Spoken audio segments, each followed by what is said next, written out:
Ahora bien, ¿qué hacer con tanta información? ¿No? Porque yo siento que es bastante.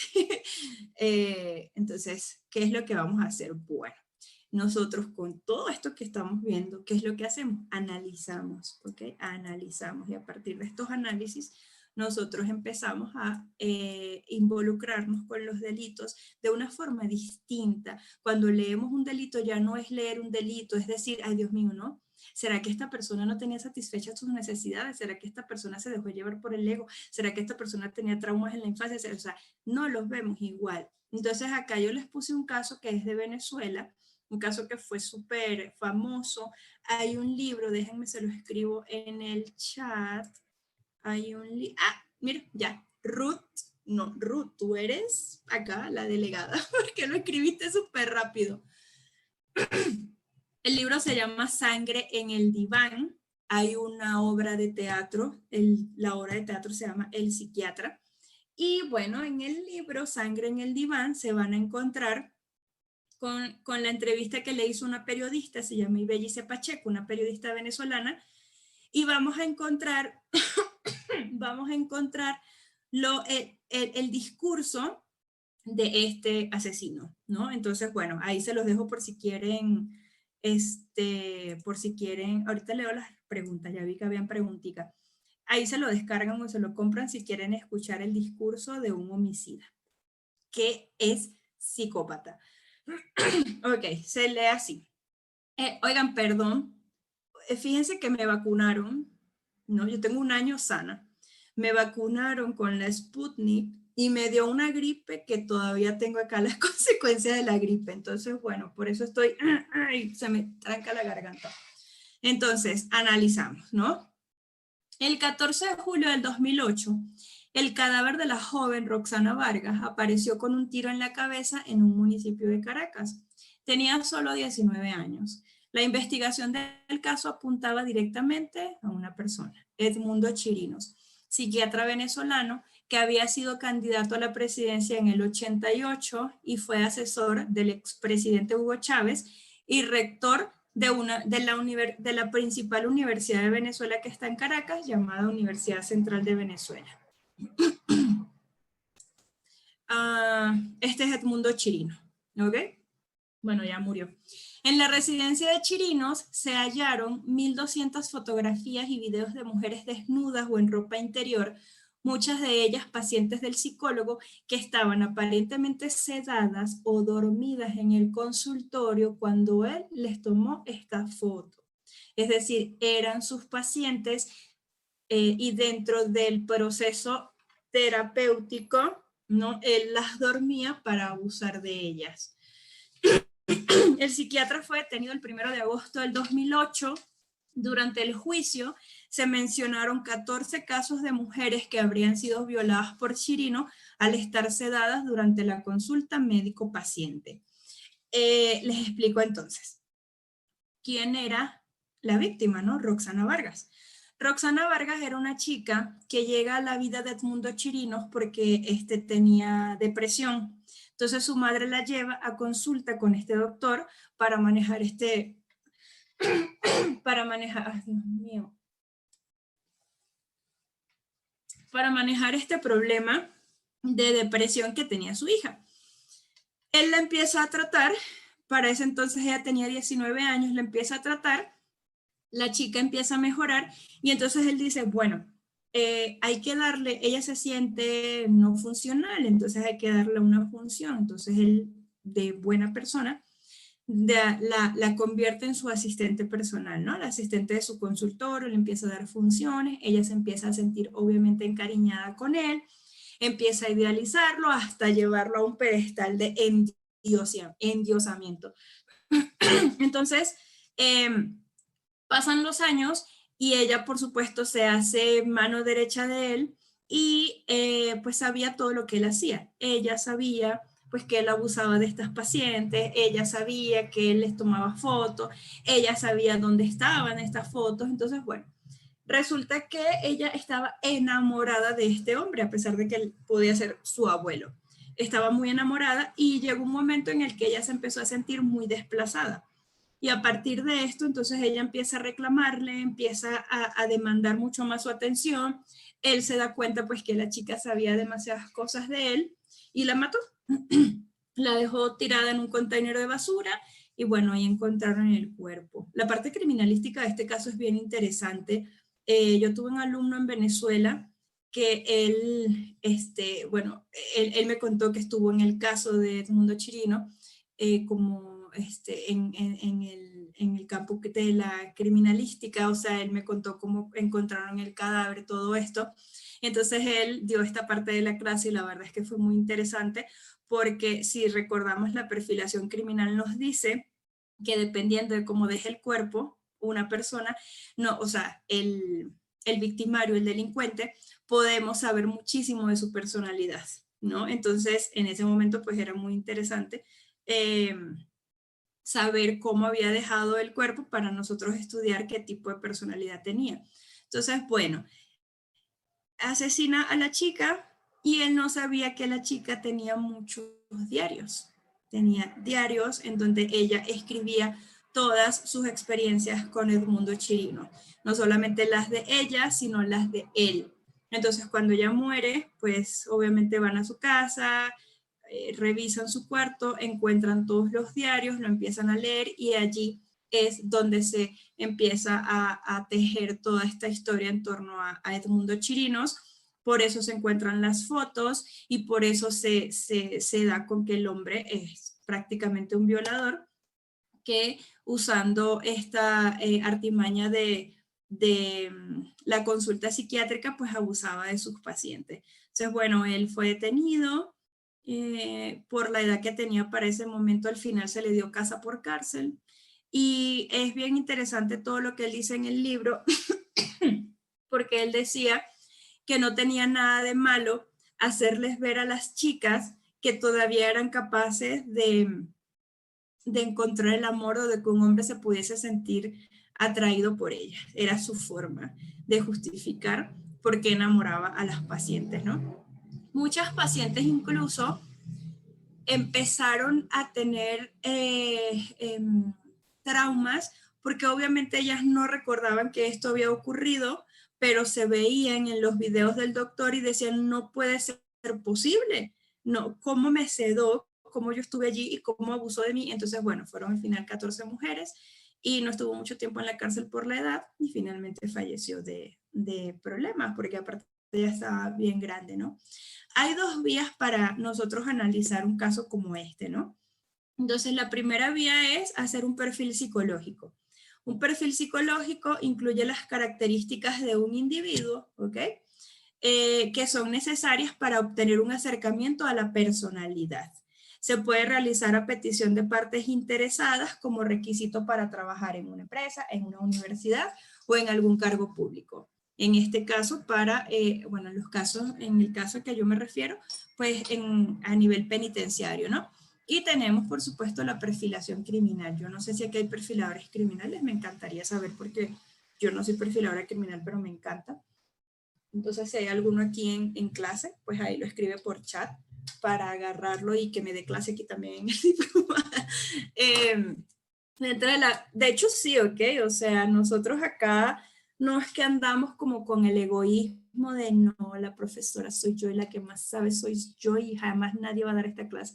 Hay estudiantes que se han convertido también en tan buenos embajadores de CECEFA que ya hasta son profesores de otros módulos, ¿no? Entonces me parece bien interesante que ustedes sepan que no solamente son estudiantes, sino que también pueden crecer aquí, ¿no? Así empecé yo a dar clases, yo hice una formación en criminalística en Venezuela y bueno, a mí no me gustó, la verdad, a mí no me gustó la criminalística, pero hice esta formación y me quedé en el centro dando clases de psicología criminal, ¿no? Hace ya tiempito.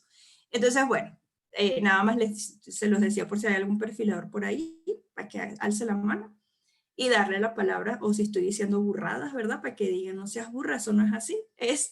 También, pero no vayan a decir burra. Pero bueno, chicos, entonces hay dos vías para entender un comportamiento como el del doctor, bueno, como el de este Chirinos, ¿no? Perfil psicológico, que ya les expliqué, y la perfilación criminal. Dentro de la perfilación criminal, ¿verdad? Es una técnica que se llama profiling, ¿no? perfilación criminal o profiling, es la disciplina de la ciencia forense que se ocupa de analizar las huellas del comportamiento en una escena del crimen. Tiene como objeto el proveer información útil a la policía para la captura de un delincuente desconocido. Entonces, yo para allá voy, ¿ok? Esa es mi próxima formación, nada más estoy esperando tener un poco más de muchas cosas para poder hacerlo. Silvana sabe lo que estamos esperando para hacer esa formación, pero para allá voy, ¿ok? A mí me encanta la perfilación criminal y a eso es lo que le estoy apuntando ahorita. Entonces, son las dos vías para nosotros analizar un caso como el de Edmundo Chirinos, ¿no? Para esto, entonces, bueno, para hacer las técnicas del perfil psicológicos, entonces nosotros vamos a hacer una clasificación de los delincuentes un poquito más detallada de la que vimos anteriormente que nos dio Kretschmer, ¿no? Perdón, que nos dio ¿cómo se llamaba el último? Bueno, se me olvidó, ¿no? El psicólogo y criminólogo, ¿no? Entonces tenemos varios tipos de delincuentes, aquí están, ¿ok? Entonces tenemos el delincuente constitucional, es el que tiene una predisposición al delito. Ya les expliqué cuál pudiese ser una predisposición. No nace. Yo no estoy diciendo que un delincuente nazca, ¿ok? Porque aparte esto es una de las dudas que más se dan en cursos como estos. No está comprobado que un delincuente nazca para ser delincuente, ¿ok? Cuando hablamos de una predisposición al delito, hablamos de una predisposición más que todo social o educativa. ¿Okay? De los aprendizajes previos de esta persona, no porque nazca. Tenemos el delincuente constitucional de orientación hipoevolutiva. Cuando hablamos de hipo, hablamos de bajo, ¿no?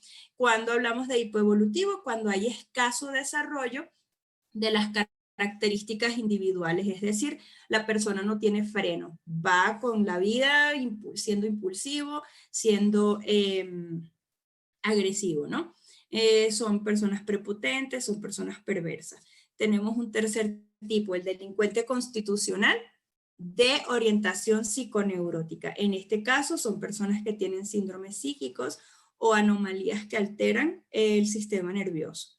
Tenemos el delincuente constitucional de orientación psicopática, ¿ok? Se encuentran en constantes conflictos con la sociedad y buscan siempre llamar la atención. La característica básica de estos delincuentes, por la razón por la cual no cambian, es que tienen códigos de valores propios, ¿ok?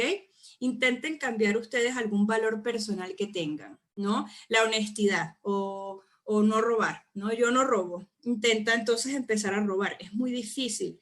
Entonces, si nosotros estamos hablando de que es difícil en nosotros, es difícil también el delincuente de orientación psicopática.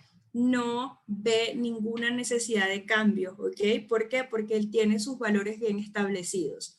Tenemos los delincuentes ocasionales, son individuos comunes que llegan al delito como consecuencia de circunstancias excepcionales, ya sea por necesidad, ya sea por alguna pasión desbordada, por hastío o por defensa, ¿ok? Tenemos entonces dentro de los delincuentes ocasionales, ¿ok? Tres tipos. El delincuente ocasional puro, el que delinque por causas accidentales, no vuelve a cometer el delito y se aleja, ¿ok? Tenemos el delincuente ocasional ambiental. Este tipo de delincuente sucumbe ante las circunstancias externas desfavorables, como por ejemplo las miserias o las malas compañías, lo que les explicaba ahorita dentro de estas necesidades de filiación. Tenemos el delincuente ocasional por estado emotivo pasional. Este tipo de delincuente sucumben al delito por ciertos disturbios emocionales de su esfera afectiva, ¿ok?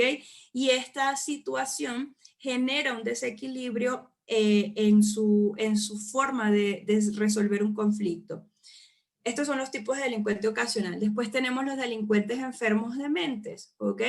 De este tipo hay dos, ¿no? Entonces tenemos a los delincuentes psicotizados y a los delincuentes criminales que por la fenomenología de sus delitos se convierten en psicóticos, ¿no? Entonces los psicotizados delincuentes. Los delincuentes enfermos de mente.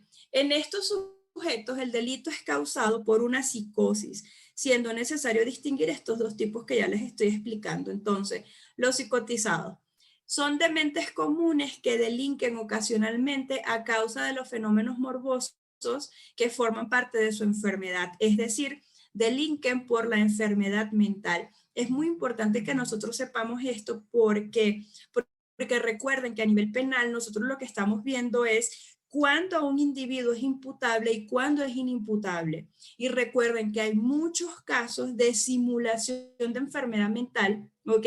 Y estos casos de simulación o de disimulación, por lo general son cometidos por psicópatas que quieren parecer locos para tener una rebaja en la sentencia o para ser inimputables. Entonces, nosotros tenemos que estar muy conscientes de cuáles son los fenómenos, ¿ok?, que hacen que un delincuente sea psicótico, que hace que un delincuente esté loco, pues, ¿no? Para hablarles coloquialmente, el término psicológico es psicótico. ¿Por qué? Porque el psicótico no sabe lo que está haciendo y a partir de esta fenomenología de su enfermedad, pues nosotros entonces, nosotros establecemos si estuvo consciente o no estuvo consciente al momento de cometer el delito, si está consciente del daño que causó o no está consciente del daño que causó, ¿ok?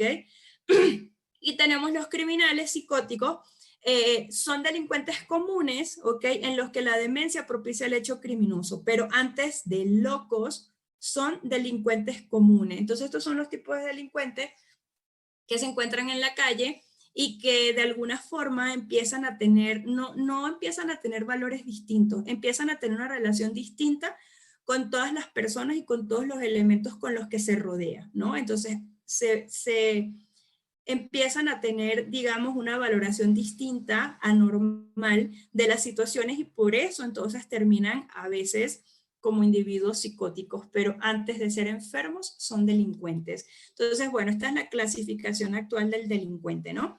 Ahora, ¿cómo podemos nosotros clasificar a un delincuente si no conocemos la personalidad del delincuente? ¿Ok? Para nosotros medir qué es una personalidad y qué es la personalidad y qué es anormal y qué no es normal, tenemos que saber que la personalidad se expresa en 4 esferas: en la esfera conductual, en la esfera afectiva, cognitiva y social. Cuando hay una desregulación en cualquiera de estas esferas, nosotros podemos hablar de un trastorno de personalidad. Como yo les dije al principio, no podemos hablar de trastorno de personalidad simplemente porque algo a mí me parezca que no está normal.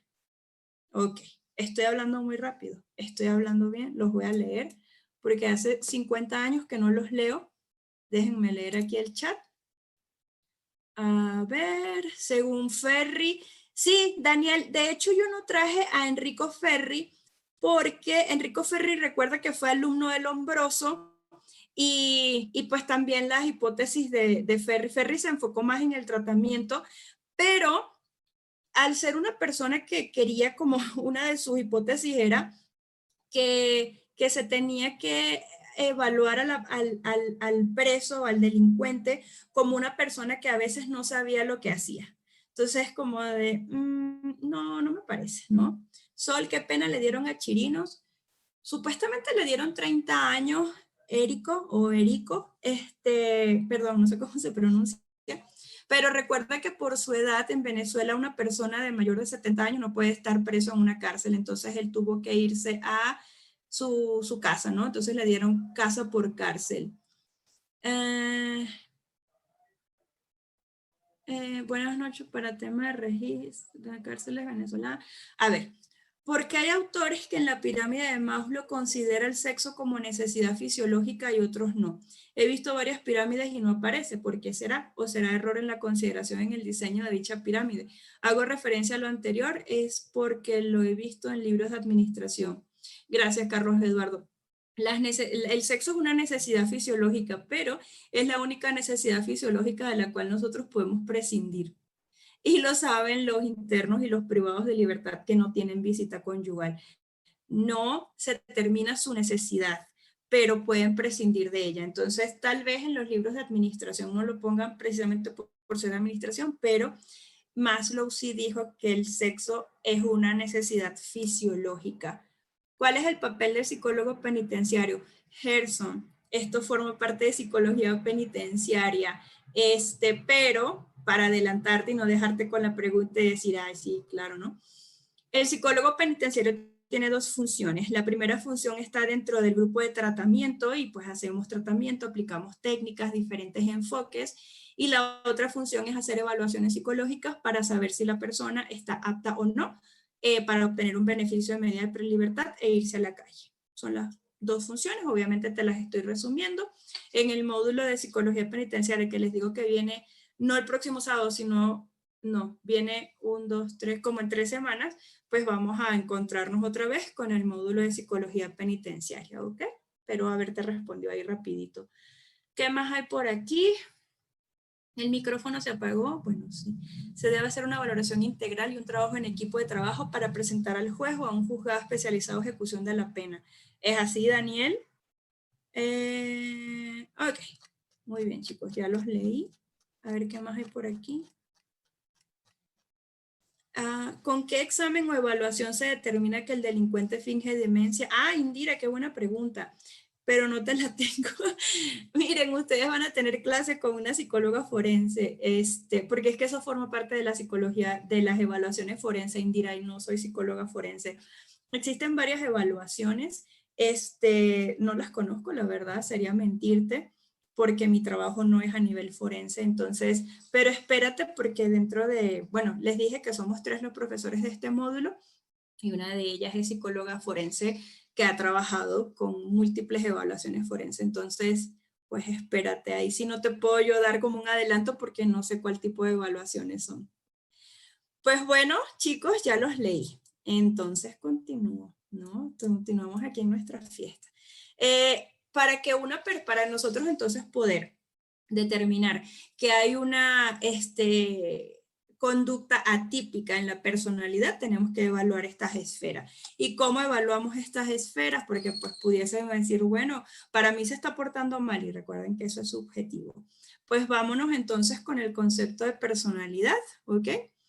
¿Qué es la personalidad? Y esto es englobando a muchos autores, pero uno de los principales autores que más habla de personalidad es Gordon Allport y es una de las referentes cuando nosotros hablamos de personalidad. También está Eysenck, que a mí me gusta mucho y voy a tratar de dárselos en algún módulo porque eso era de otro diplomado, pero a mí me gustó mucho esa clase.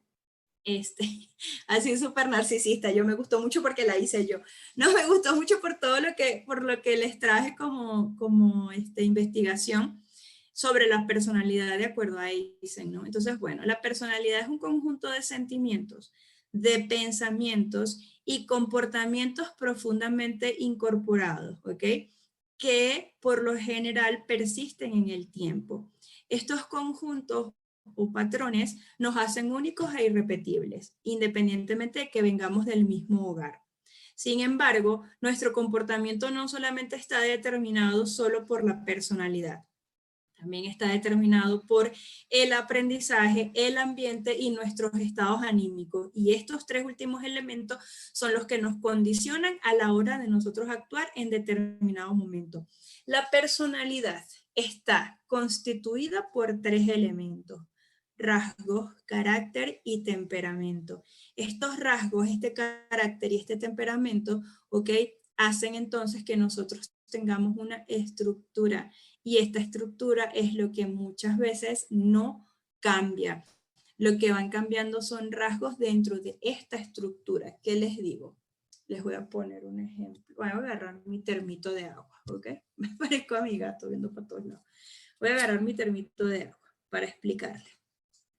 Esto es una estructura, ¿no? Esto es inamovible, esto nunca va a cambiar. Esto es morado y mide tanto y sirve para poner agua. ¿Okay? Esta es la estructura. ¿Qué es lo que va a cambiar? Pues la cantidad de agua que tenga. Si el agua va a estar fría o va a estar caliente. Si tiene o no tiene el pitillo, ¿no? O el popote o esta pajilla, o como le digan en sus países, ¿no? Me lo puedo tomar con esto, me lo puedo tomar sin esto, puedo vertirlo sobre un vaso, puedo hacerlo directamente. Eso es lo que, imagínense entonces ustedes que esto es nuestra personalidad. Esto nunca va a cambiar, esa estructura. Ahora, por lo que esté conformada esta estructura, va a depender entonces nuestra formación. Porque esto ahorita tiene agua, pero de repente pudiese tener jugo o de repente pudiese tener café, ¿no? Entonces, lo que es inamovible es esta forma. Muy bien. ¿Cómo lo vamos a llevar entonces a nosotros? Nosotros tenemos una estructura. La estructura está conformada por rasgos. ¿Qué es lo que no cambia? Bueno, no cambia de repente los rasgos que nos hagan ser, por ejemplo, nuestra esencia, ¿no? esto es muy personal. Pero, por ejemplo, una forma de medirlo es saber qué cosa, a pesar del tiempo, yo sigo manteniendo, ¿no? Y una manera de verlo es cómo nos ven los demás, ¿no? De repente dirían, ay, bueno, lo que pasa es que Daniel López, tú sabes, ¿no? Él siempre fue súper extrovertido, vamos a ponerlo así, ¿no? Él siempre fue súper extrovertido, con razón él es animador, ¿no? Bueno, yo digo que es animador porque te veo ahí con unos audífonos, Daniel. Entonces digo, ah, bueno, claro, pues no, por supuesto, a ese muchacho siempre le gustó cantar y en las fiestas él siempre cantaba y se le... Eso es algo que acompaña a esa estructura, es decir, eso fue inamovible. Eh, o de repente ahí la timidez, la introversión, esos son rasgos profundamente incorporados. La persona lo que hace es adaptarlos al contexto donde está, ¿no? Entonces, por ejemplo, puedo ser introvertida, ¿no? Pero si tengo que hablar en una clase, pues voy a hablar, pero eso no quita que yo prefiera quedarme haciendo cosas que no involucren a más personas porque me gusta estar conmigo. Esos son rasgos profundamente incorporados dentro de una estructura. Entonces, ¿qué es lo que cambia? Porque obviamente si hay cambios, si no, no existiera la psicoterapia. Cambian las formas en cómo nos relacionamos con los demás, eso tiene que ver con el carácter, ¿no? Muchos aspectos del temperamento no cambian, son constitucionales. Recuerden que el temperamento es una teoría hipocrática, es decir, tiene muchísimo tiempo y dice que bueno, todos los humanos tenemos 4 tipos de temperamentos y a partir de estos temperamentos nos relacionamos con los demás. Temperamento colérico, flemático, sanguíneo y melancólico, ¿no? Entonces, yo sí sé que de repente las personas que tienen un temperamento flemático, melancólico, están asociados con carreras humanísticas, por ejemplo, con la psicología. A manera de chisme, yo suelo ser introvertida, no soy tímida, obviamente no soy tímida, si no, no pudiese dar clase, pero sí soy introvertida, es decir, yo disfruto mucho de actividades solita. A mí me gusta leer, escuchar música, me gusta también compartir, pero no me importa estar sola, ¿no? Entonces hay veces que a mis amigos aquí en México eso les saca mucho de onda. Pero te vas a quedar sola en Semana Santa. Y sí, pero ¿y qué vas a hacer? ¿Comer helado? ¿Pero quieres hacer algo? No, pero no lo sufro, no lo padezco, la verdad, ¿no? Entonces, esto es inamovible, esto forma parte de mi temperamento y tal vez es lo que me hizo ser psicóloga, ¿no? ¿Qué se necesita para ser psicólogo? Saber escuchar. Y no solamente saber escuchar, estar pendiente de lo que te dice la persona de una forma súper, súper, súper atenta, ¿no? Entonces, relaciono al colérico y al sanguíneo con el derecho, tal vez porque crecí con un abogado, que es mi papá, y mi papá siempre estaba ocupado, estaba full, estaba ahogado, ¿no? Estaba ahogado, mi papá todo el tiempo estaba ahogado. No, no, es que hay que hacer muchas cosas, hay que hacer muchas cosas, hay que no sé qué, hay que la audiencia, la fiscalía, la cosa. Y entonces yo siempre lo relaciono con eso. Entonces los abogados necesitan mucho de extraversión, los abogados necesitan mucho de ser afuera, necesitan ser encantadores, ¿no? Un abogado no se puede quedar como se queda un psicólogo se queda callado procesando, el abogado no, el abogado tiene que actuar, el abogado tiene que decir no es así, tiene que pelear y tiene que... Entonces esos rasgos de extraversión tienen que ver con el temperamento colérico, con el temperamento sanguíneo, los funcionarios policiales, los funcionarios penitenciarios, ¿no? Entonces, el temperamento que es constitucional porque nacemos con él es inamovible. Lo que empieza a ser regulado y lo que podemos cambiar son partes de nuestro carácter. Ah, bueno, ya yo no grito con todo, ya yo no exploto con todo, ya yo no lloro por todo, ya yo no me relaciono igual con las personas porque ya aprendí que tengo que compartir, que tengo que ser sociable, que tengo que tener amigos. Eso es lo que cambia. Rasgos de nuestro carácter, no de nuestro temperamento, que es este ejemplo que le puse de lo que es la estructura y lo que va cambiando, ¿no? Y eso es personalidad. ¿Y por qué se los digo? Porque si en nosotros a veces es difícil modificar partes, vamos a llevar entonces todos estos elementos a la comprensión del delincuente. Dile al delincuente que se deje de relacionar con una forma de obtener gratificación. Por ejemplo, el robo. Es muy difícil. ¿ok? Porque ya es un aprendizaje y ya es una forma de vida. Entonces, no es imposible, ¿ok? No es imposible. Yo tengo contactos con ex internos que me siguen en Instagram, que me han escrito por Facebook, así como de, ay, señorita Zoe, recuerdo tal cosa, y me han hecho como parte de lo que están haciendo hoy en día, y eso que yo trabajé en cárceles ya hace casi 5 años, y están reinsertados en la sociedad, ¿ok? Después de ser de repente adictos, después de estar acusados de robo. Entonces, sí, a veces sí funciona el tratamiento penitenciario y también funciona la modificación de estos rasgos, no así del temperamento, ¿no? Entonces, un poco para que se vea, a ver, ¿qué hora es? Ah, no, todavía quedan 3 minutos. Un poco para que lo puedan evaluar, ¿ok? La personalidad está conformada por estos 3 elementos. Aquí está lo que es constitucional, ¿ok? Lo que es constitucional es todo lo que nosotros traemos al nacer, todo lo que aportamos al nacer. En esto tenemos nuestras características somáticas, nuestras características físicas más básicas y persistentes, ¿no? El cabello, el color del cabello, el color de los ojos, incluso la contextura, ¿no? Todo eso es algo que ya aportamos dentro de lo que es genético, lo que me están heredando mis padres, ¿no? Luego tenemos, esto es lo constitucional, luego tenemos el temperamento, que ya se los expliqué, entonces son las características afectivas que son estables porque se mantienen, ¿ok? Y predominantes. Y tenemos el carácter, que son las pautas de las conductas más habituales y persistentes, son las formas que tenemos de relacionarnos con los demás. Oigan, el carácter es lo aprendido, ¿ok? Todo lo aprendido forma parte de nuestro carácter. Todo lo heredado forma parte de nuestro temperamento, ¿sí? Entonces, si yo empiezo a gritar y es la forma que yo tengo de vincularme con los problemas, es porque yo lo estoy aprendiendo, como se dice en la terapia sistémica, de un referente. Hay un referente que a mí me está haciendo relacionarme de esta forma, a través del grito o a través de la sumisión. Y eso es carácter, eso no es temperamento, ¿ok? Entonces, el carácter es lo que se puede modificar, el temperamento no.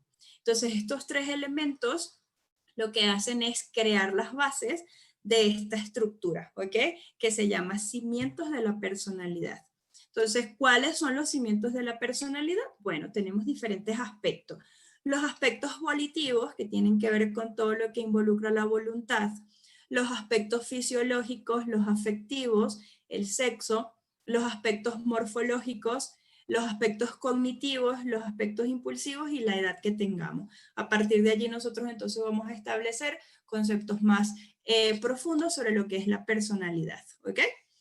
No sé si entonces ya aquí vendrían los criterios para nosotros evaluar trastorno. No sé si lo dejamos hasta aquí, Duri. A ver, espérame, tengo 10 líneas de chat. No, A no, ver. no.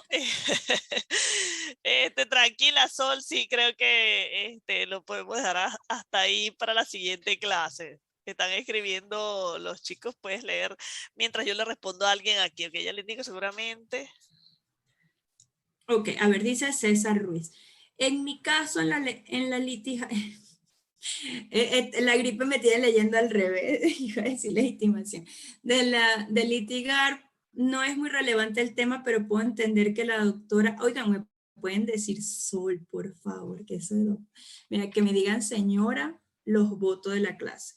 Que me digan doctora, no me digan doctora, díganme Sol, por favor, ¿ok? Entonces, César, me puedes decir Sol. O profesora, si les da pena, pero no me digan ni señora ni doctora. Entonces, pero puedo entender que Sol maneja muy bien su materia, bien preparada y sobre todo que está en la práctica, que es la gran diferencia que existe con otros docentes que solo se dedican a enseñar, pero no viven en la práctica. Eso me gusta y me despierta el interés en esta materia, que como abogados siempre aprendemos algo nuevo, que nunca sabemos cuándo vamos a llegar a necesitar este conocimiento nuevo. Pero estoy seguro que me servirá en cualquier momento.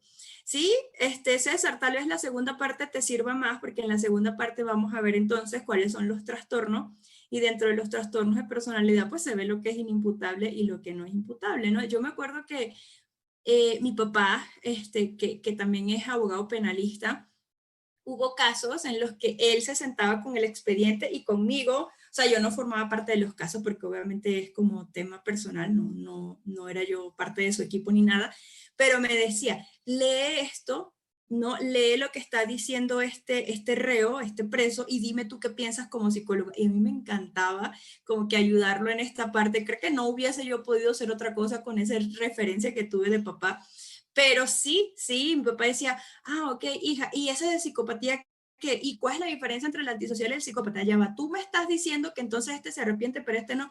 Yo creo que ahí, César, vas a ver como la utilidad en tu área, ¿no? Pero entonces, bueno, los trastornos de personalidad ya, yo les dije que la clase se dividía en dos porque es muy larga, ¿no? Entonces ya vas a ver, César, espero que encuentres la utilidad la semana que viene. Daniel dice, ok, sí, Daniel, diste un resumen de lo que es la personalidad, el conjunto de rasgos y cualidades que configuran es lo que dice Olport. César Ruiz, dice, y se habla mucho de ya me disculpo con la moderadora, pero tome en cuenta que soy abogado, difícilmente me quedo con la boca cerrada. No, tú tranquilo, César. Yo también hablo bastante, pero lo que nosotros queremos acá es que todos tengan su oportunidad, ¿no? No te preocupes. Bueno, Duri ya le había respondido. Ok, Erico, no sé cómo se pronuncia, ¿no? Bueno, a ver esto, excelente. El carácter, dice Daniel López, el carácter es una característica, es una cualidad que permite identificar algo o a alguien distinguiendo de sus semejantes. Sí, pero es importante que ustedes sepan que el carácter es lo que nosotros aprendemos y es lo que puede ser modificable, ¿ok? No así el temperamento. A ver... El temperamento se ha definido clásicamente como la predisposición emocional, la manera común exactamente. Bueno, ya yo les expliqué también qué es el temperamento, ¿ok? Ya les dije que nacemos con ese, ya les dije que son 4 tipos y que no son modificables. ¿Sol, nos puedes enviar las diapositivas? Sí, chicos, ya Duri les dijo que las diapositivas forman parte de lo que entregamos. Y gracias por los puestos, dice Nacia. No, gracias a ustedes, gracias por participar. Entonces, pues bueno, ya para la semana que viene, acá está lo que vamos a ver los trastornos de personalidad, vamos a ver cuáles son, entonces, cómo se entiende ahorita los trastornos de personalidad, cuáles son las nuevas formas de entender la personalidad y todo esto en cuanto a trastornos. Entonces, ya la semana que viene entramos con trastornos. Les traigo 2 casos, para esta clase yo tengo 2 casos y bueno, empieza un poquito el debate para analizar si alguien es imputable o no. Recuerden que los trabajitos que ponemos acá precisamente es para ampliar el pensamiento crítico y racional de usted, irracional, no irracional, de ustedes, que aprendan a tener otra forma de relacionarse con lo que están viendo a nivel, porque pues lamentablemente todos los días hay delitos, todos los días surgen elementos nuevos, ¿no? Y es importante nosotros tener un criterio, manejar autores y saber, bueno, mi criterio es este porque la práctica me dijo esto y porque Hugo Marietán dice esto y porque Garrido Genoves dice esto, pero Robert Herr dice esto y yo lo debato y yo lo peleo y bueno, esto tiene que ver muchísimo también con la formación y es lo que yo también pretendo entregarles a ustedes. Por eso siempre, hoy no recomendé mucho, pero por eso siempre recomiendo libros, recomiendo series y recomiendo películas. Porque no nos podemos quedar simplemente con, pues, ¿no? El conocimiento de hace 40 años. Seguimos avanzando, seguimos evolucionando y así como nosotros normales seguimos evolucionando, los delincuentes también siguen evolucionando. Y pues por eso las teorías siguen creciendo y nuestras hipótesis y nuestros abordajes también siguen evolucionando. Entonces, chicos, chicas, pues nos vemos el sábado que viene a la continuación de esta clase. Gracias por sus participaciones, nos estamos conociendo. Entonces, bueno, ya por ahí iremos teniendo un poquito más de tolerancia. Si no, después hacemos una dinámica grupal para solventar las diferencias. Pero bueno, muchas gracias por participar y por quedarse hasta el final. Espero que, bueno, los que se queden en el diplomado ya completamente, ¿no? Porque hoy es como una clase de muestra para algunos, pues puedan disfrutarlo y puedan encontrarle el valor dentro de sus áreas de trabajo. Entonces, muchas gracias a todos. Duri.